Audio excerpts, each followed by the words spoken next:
You know, if I walk really fast, I know that there's consequences of me tripping up or walking into something, so I slowed down quite a lot, and it's just good to be able to get out there. You know, once I'm qualified, it'd be good to get out there and be able to maybe go on a bus or something on my own, which is something that I haven't done before. Just the accomplishment of being able to do it on my own with Cara. She's going to be a companion, she's going to be my best friend soon. The thought of doing that is going to be great. It was worrying at first when we came home, because it was like bringing a new baby home, and worried about how Andrea would cope with all the responsibility of the dog. But it's just been absolutely brilliant. We just couldn't have wished for anything better to have happened. We were worried really about just having the dog in the house all the time, and, you know, just, I don't know, just general worries really of how we would cope. We haven't had a dog. You know, the biggest animal we've had's been a hamster. So, you know, looking after a dog, you know, it was a big step for us. And then putting our trust in the dog as well to care for our daughter. You know, that was another big thing. And I used to go out and follow her, actually, when she first started taking the dog out, and making sure that they were crossing the road safely. Albeit they'd had excellent training, but you've still got to put your trust, you know, in an animal at the end of the day. And, I mean, it's just fantastic. Them worries have just gone, you know.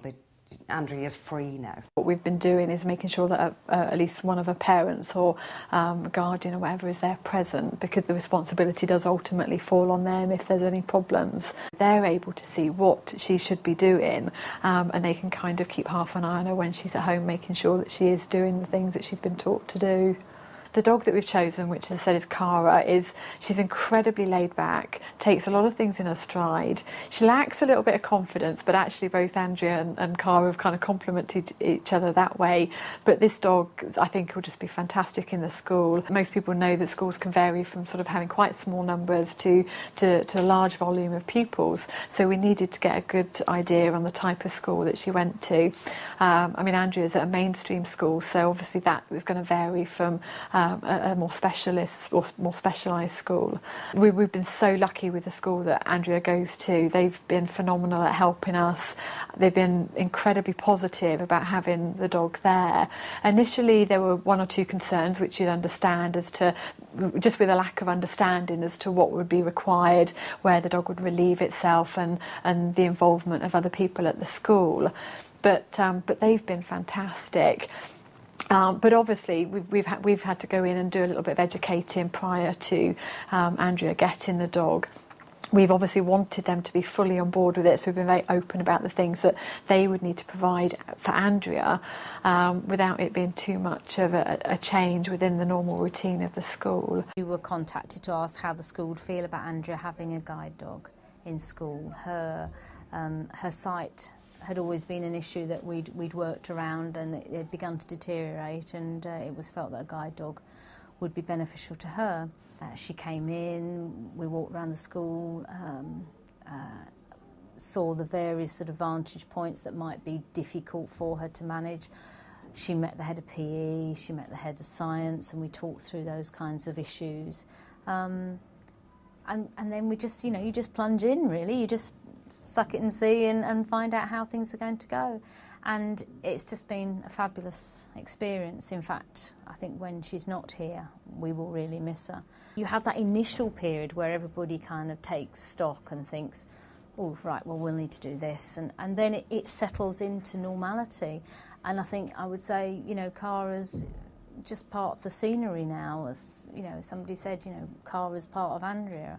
She does leave some lessons early, and obviously in lessons like science you need to be more aware of where she is when they're doing practicals and so on. We have made a certain area of the school available to her so the dog can have a run, and an area where the dog can go and you know, just kind of let off steam and go to the loo, and it can be kind of kept away from where the rest of the children are. But I think there's a session when she goes into the main school office and has a rest there when Andrea's in another lesson. She also goes, I think, down to the dinner area, and they've got a special bowl where she can have a drink at lunchtime if she needs it. So, you know, minor adjustments, the sort of thing that you might make for somebody who's broken a leg or something, nothing major at all. The difference of having Cara now is just I've got so much more independence than I did have before, and as well just getting around the school is just so much easier now. I've not got to worry about crowds because she just handles it so well. And you know, having a dog is just everyone in the school has just accepted it. I think Andrea's become a lot more confident in herself, and it's just reflecting on all her work. Yeah, academically I've improved, yeah. From last year I was getting like a few C's in my report, and now I think I've got like 1 or 2 and I'm getting like A's and stuff in my report, which is like definitely improvement. I think she's contributed to that. Well, Cara has got a run. It's like, because she spends on concrete, obviously, because it's cleaner.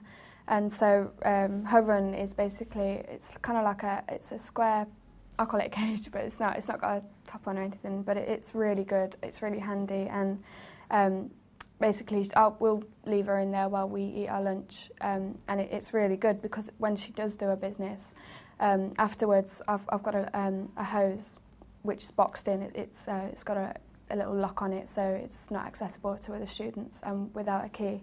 And I just, when she's finished, I just get the hose and I open the door, and I can just, you know, I can wash it down. And it's just going round to the run has just become part of routine now. It's not anything that we don't want to do now. It's something. It's just become part of what we do, and Cara enjoys it as well.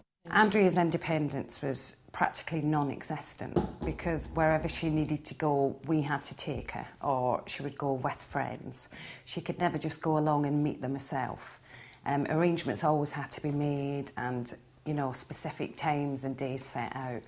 She was never ever late from school. You know, she always came home at the correct time, either with a twin brother or a friend, or I would pick her up if she was staying behind school. But now she comes home late from school, you know, because she can just pop into the shops and do things that other teenagers would do. She can just go and visit friends, you know. We don't get phone calls now saying, you know, I'm just staying behind in school to do a bit of revision. It's, you know, we're just popping to the shops, or I'm going to get my eyebrows waxed, or things like this, which is fantastic. It's something that we just never thought would happen. And now it's happening. You know, she's beginning to live life the way a teenager should. She has a twin, and there was always a massive difference between a twin brother and herself because he had freedom. And that just didn't exist for Andrea, but now she does.